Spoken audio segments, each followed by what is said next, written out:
ভারত ও নেপাল দু দেশের মধ্যে সম্পর্কটা শুধু বন্ধুত্বের নয়, বরং রুটি বেটির।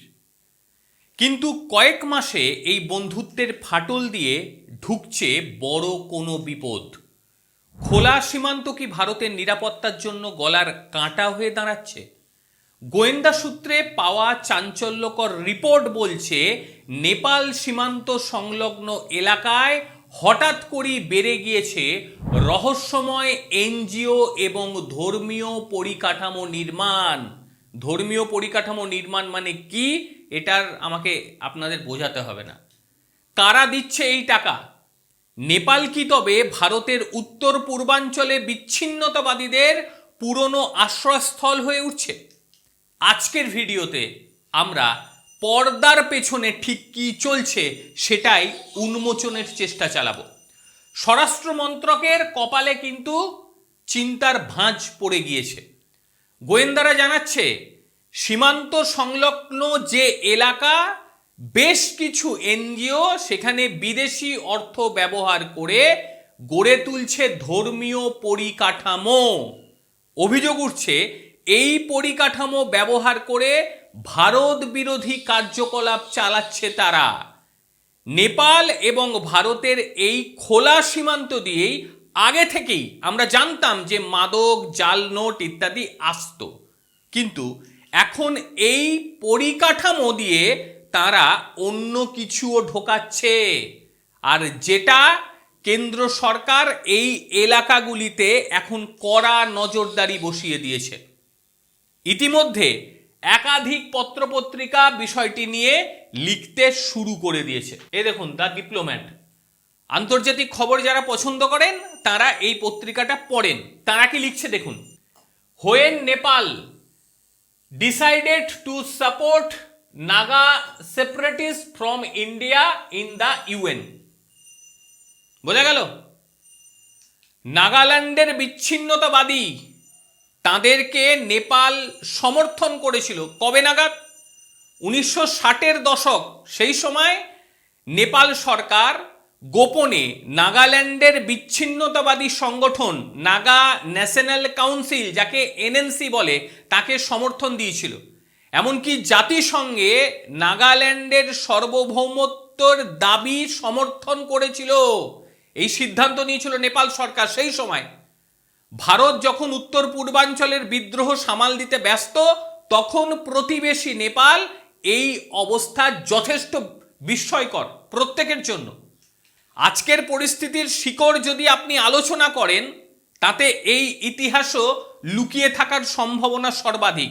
অর্থাৎ এই ঘটনা যে শুধু এখন ঘটছে তা নয়, 1960-এর সেই দশকেও কিন্তু ঘটনা ঘটিয়েছে।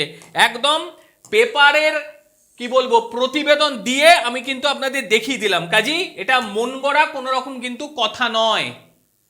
একই সঙ্গে বর্তমান সময় এই সীমান্ত ব্যবহার করে অন্ধকার জগতের ড্রাগ লর্ড এবং একই সঙ্গে গ্যাংস্টাররা, বিশেষ করে পাঞ্জাবে কুখ্যাত গ্যাংস্টার থেকে শুরু করে আন্ডারওয়ার্ল্ডের ডন, সবাই এখন নেপালকে সেফ প্যাসেজ হিসেবে ব্যবহার করছে এবং ভারতের মাটিতে অপরাধ করে খুব সহজে তারা নেপাল পালিয়ে গিয়ে বেঁচে যাচ্ছে।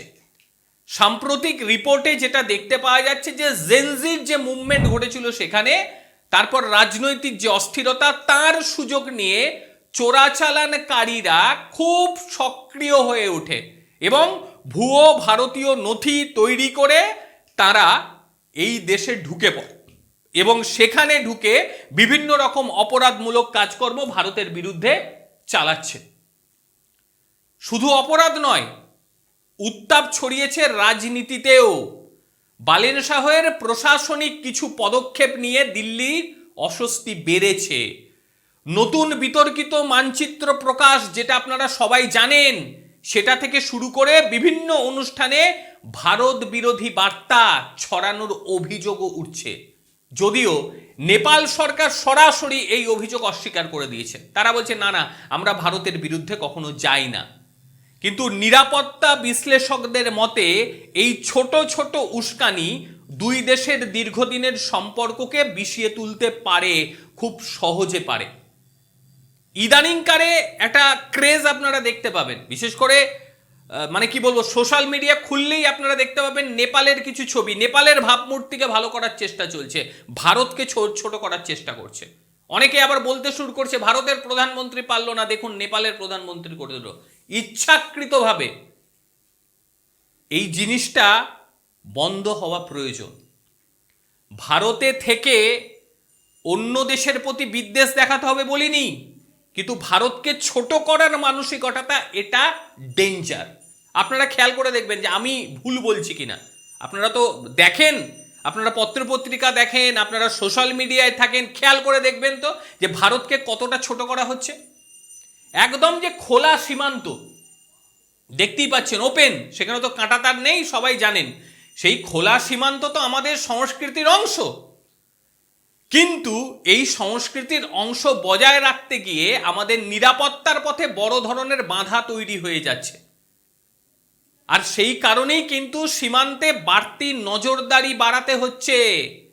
একই সঙ্গে পুরো ব্যবস্থাকে ডিজিটালি সামলাতে হচ্ছে। স্থানীয় প্রশাসনের সঙ্গে গোয়েন্দাদের তথ্য আদান প্রদান ভীষণভাবে বাড়ানো প্রয়োজন। স্থানীয় বাসিন্দাদের সতর্ক করতে হবে, কারণ এইভাবেই যদি চলতে থাকে তাহলে চোরা পথে অনেক কিছুই ঘটে যেতে পারে ভারতে। যেভাবে পুরো বিষয়টি সাজানো হচ্ছে তাতে বিদেশি চক্রের হাত সর্বাধিক রয়েছে। আপনারা খেয়াল করে দেখবেন, আগে নেপালে এত পরিমাণে ভিনদেশি দেখতে পাওয়া যেত কি? বিভিন্ন রকম ধর্মীয় অবকাঠামো তৈরি, মানে আমি ঠিক কি বোঝাতে চাইছি সেটা আপনারা বুঝতে পারছেন, ছড়িয়ে গিয়েছে। যারা নেপালে যাতায়াত করেন বা নেপালের সীমান্তে থাকেন তারা জানবেন যে বিষয়টি সত্যি না মিথ্যে। আমি তো নেপালের কাছে থাকি না, অনেক দূরে থাকি, কিন্তু সেখানেও আমাদের রিপোর্টাররা আছে, বন্ধু বান্ধবরা আছে, তাদের সঙ্গে কথা বলে বুঝতে পারি ঠিক কোন পরিস্থিতি সেখানে চলছে। এই করতে করতে নেপালেরও ডেমোক্রেসি চেঞ্জ হয়ে যাবে। তারা বুঝতে পারছে না যে কোন সর্বনাশকে তারা আমন্ত্রণ জানাচ্ছে এবং কি উদ্দেশ্যে আমন্ত্রণ জানাচ্ছে সেটা তারাই জানে। আপনাদের কি মনে হয় বলুন তো, এর থেকে বাঁচার জন্য উপায় কি? কি করতে হবে ভারতকে? ভারত নেপাল সীমান্তে কি কাঁটাতারের বেড়া দেওয়া প্রয়োজন এই মুহূর্তে, নাকি প্রহরাটা বাড়ানো উচিত, সীমান্ত ফাঁকা থাকুক? কি মনে হয় আপনাদের অবশ্যই জানাবেন। একই সঙ্গে এই অবাধ বিচরণকে ভিনদেশি শত্রুরা এটাকে তাদের সেফ প্যাসেজ মনে করছে, আর সেটা দিয়েই তারা ভারতে ঢুকে বিভিন্ন রকম অপরাধমূলক কাজকর্ম চালাচ্ছে। অবশ্যই আপনারা আপনাদের মতামত জানাবেন কিভাবে সামাল দেয়া প্রয়োজন। আর ভিডিওটি যদি আপনাদের ভালো লেগে থাকে তাহলে অবশ্যই একটা লাইক করবেন, শেয়ার করবেন, সাবস্ক্রাইব করবেন। আর এই ধরনেরই ইনফরমেটিভ ভিডিও যদি পেতে চান তাহলে অবশ্যই আমাদের সঙ্গে থাকতে হবে।